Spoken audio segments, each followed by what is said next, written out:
Bonjour.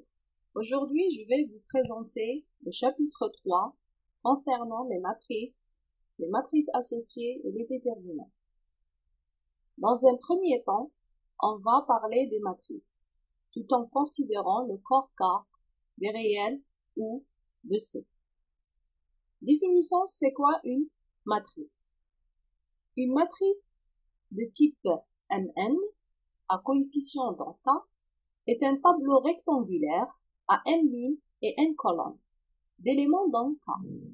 Un tel tableau est représenté de la façon suivante. Donc, on va considérer les lignes et les colonnes. D'accord? Donc, les coefficients de la matrice, ce sont les AIJ. Ce sont des scalaires dans K, réels ou complexes. Et on note la matrice A, c'est les AIJ, tels que I désigne les lignes et J désigne les colonnes. D'accord? Par exemple, le coefficient AIJ est situé à la ligne I et la colonne J. Bon, toujours, on écrit la ligne I et la colonne J. Un exemple. Donc, considérons cette matrice. A est une matrice de type 2-3. Ça veut dire quoi? Elle a 2 lignes et 3 colonnes. Si on veut le scalaire A de 1, c'est-à-dire, il se place dans la deuxième ligne et la première colonne, c'est 3. Si je veux A1, 3, il se place dans la première ligne et la troisième colonne. Première ligne, troisième colonne. Donc, c'est le scalaire 1. D'accord? Donc, on va noter l'ensemble des matrices de type Mn, c'est-à-dire M ligne et N colonnes, à coefficient dans K est noté grand M, c'est-à-dire la première lettre des matrices, à coefficient dans K, de M ligne et N colonnes. Maintenant, passons à autre chose. Ce sont les matrices, quand est-ce on va dire deux matrices sont égales. Donc, deux matrices sont égales lorsqu'elles sont de même type et que les coefficients correspondants sont égaux. C'est-à-dire, si je prends deux matrices A et B, de coefficients AIJ et BIJ respectivement, de M ligne N colonne, et l'autre M' ligne N' colonne, donc on dit que A égale à la matrice B, si seulement si ils ont les mêmes lignes et les mêmes colonnes et les mêmes coefficients. AIJ égale BIJ. D'accord? Très bien. Donc, on va voir maintenant des matrices particulières. Donc, une matrice de type Mn, dont tous les coefficients sont de 0, c'est-à-dire sont nuls, est appelée la matrice nulle. Et elle est notée un grand 0 dans l'ensemble des matrices, ou tout simplement 0. Une matrice de type 1n, c'est-à-dire elle a une ligne et n colonnes. Donc c'est une matrice ligne. On la note de cette façon.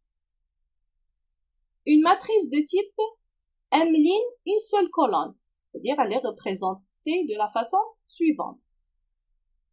Elle est appelée une matrice colonne, c'est-à-dire elle a la forme d'une colonne. Lorsque les lignes égale aux colonnes, nombre de lignes égale nombre de colonnes. La matrice est dite carrée, d'ordre n. On note mnk au lieu de mnnk, c'est-à-dire le nombre de lignes égale nombre de colonnes. Donc, c'est une matrice carrée.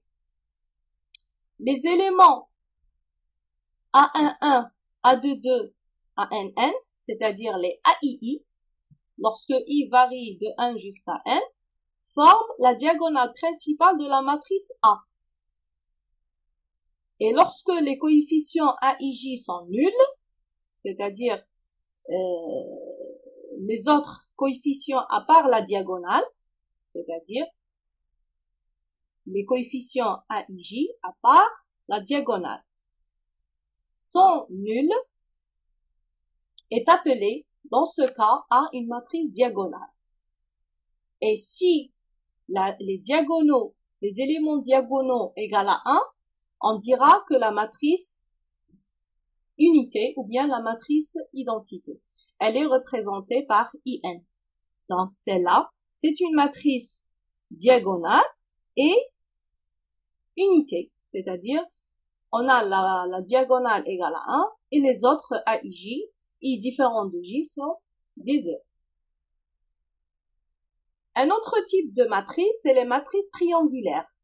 Donc, on a deux types, triangulaire supérieur et triangulaire inférieur.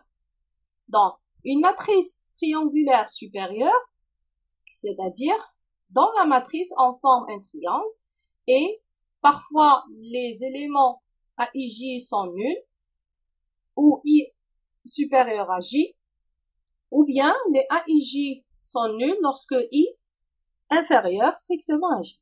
Voyons des exemples.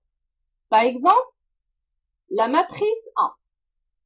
Donc, on voit bien que on a les éléments diagonaux et les autres A et J différents, I différents de J sont nuls. Donc, A, c'est une matrice carrée d'ordre 3. D'accord? Alors, A est appelée une matrice diagonale. Maintenant, B. Voyons B. B, on voit que c'est une matrice carrée d'ordre 3, 3 lignes, 3 colonnes. On a des zéros ici. Et je peux former le triangle. D'accord? Donc, c'est une matrice triangulaire inférieure. C'est-à-dire, on a les éléments A et J lorsque I inférieur à J et les autres sont nuls. La matrice C est une matrice triangulaire supérieure. Donc, C, c'est une matrice d'ordre 4. C'est une matrice carrée. Donc, on forme le triangle par le haut et les zéros sont en bas. Donc, on appelle ça une matrice triangulaire supérieure. Donc, ça, c'est les types de matrices. Passons à autre chose. La trace d'une matrice carrée. Donc, dans ce cas, on parle de trace, sauf pour les matrices carrées. On ne peut pas parler, donc c'est une remarque très importante, on ne peut pas parler d'une trace de la matrice rectangulaire. Donc, la condition, il faut qu'elle soit carrée.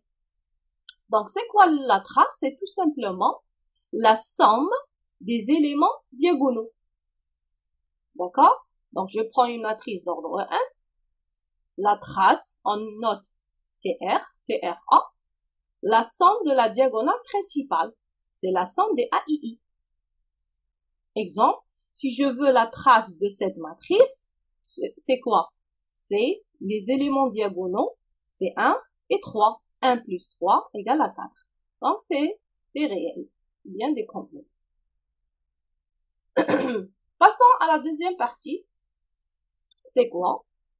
Qu'est-ce qu'on peut faire sur ces matrices?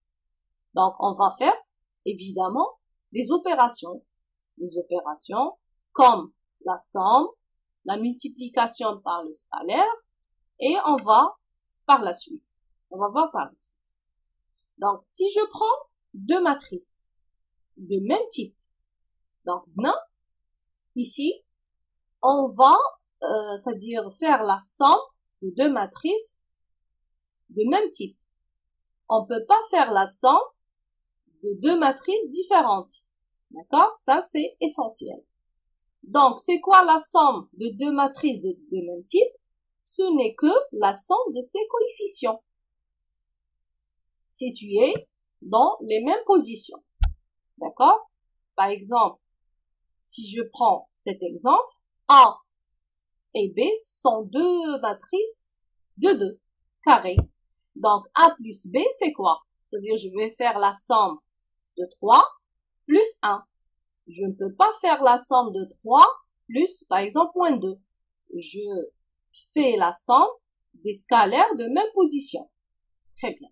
Donc, A plus B, 3 plus 1, moins 2, plus 1, 0, moins 1, 1, plus 2, et j'obtiens la somme de deux matrices A et B. Par contre, si C, c'est une matrice colonne, d'après les définitions au-dessus, c'est une matrice colonne, alors je ne peux pas faire la somme avec A, parce qu'elles sont différentes. Bien, elles ne sont pas de même type. Très bien.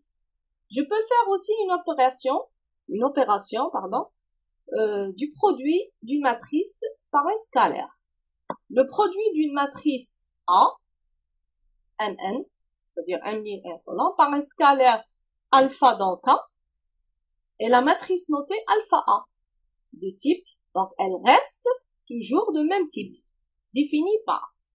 Donc alpha A, ce n'est que la multiplication de alpha par ses coefficients, bien par ses composantes. Exemple, si je prends la matrice rectangulaire suivante, donc A, elle est de type 2, 3, 2 lignes, 3 colonnes. Et je prends le scalaire alpha égale à 3. Donc alpha A, c'est quoi? Je vais multiplier ce 3 par les coefficients de la matrice. Et j'obtiens la matrice alpha A. Un deuxième exemple, c'est-à-dire comment faire A moins B, c'est-à-dire la somme et la multiplication par le scalaire en même temps. Donc, je vais multiplier, donc pour obtenir moins B, je vais multiplier B par moins 1 et je fais la somme avec A, car elles sont de même type. Alors, passons maintenant aux propriétés de l'addition et de la multiplication par un scalaire. Donc, qu'est-ce qu'on obtient à partir de ces opérations-là? Donc, si je prends 3 matrices et alpha bêta dans K, alors, on a des propriétés sur l'addition et la multiplication par le scalaire. La somme de A plus B, ce n'est que la somme de B plus A. Ça veut dire quoi? C'est une propriété de commutativité. On dit que la somme dans l'ensemble des matrices est commutative. Aussi, elle est associative. A plus B plus C, ce n'est que A plus, parenthèse, B plus C. Donc, c'est une propriété d'associativité. On voit aussi que la matrice nulle, A plus 0, A plus la matrice nulle, on rappelle, c'est une matrice dont tous les coefficients sont nuls. A plus 0, ce n'est que 0 plus A, car on a la commutativité. C, j'obtiens A. Donc ici, il y a une erreur. Hein. Donc, j'obtiens la matrice A. Donc, ça veut dire quoi? Ça veut dire que l'élément neutre est la matrice nulle. D'accord? Aussi, si je fais la somme entre A plus moins A, j'obtiens la matrice nulle. Donc, qu'est-ce qu'on constate? Que moins A est l'élément symétrique de la matrice A dans l'ensemble des matrices Mn. Donc, c'est l'élément symétrique. Je peux aussi obtenir les propriétés 5, 6, 7 et 8. Donc, si vous vous rappelez de ça, donc les conditions avant représentent un groupe commutatif. On a la somme dans les applications, dans les matrices.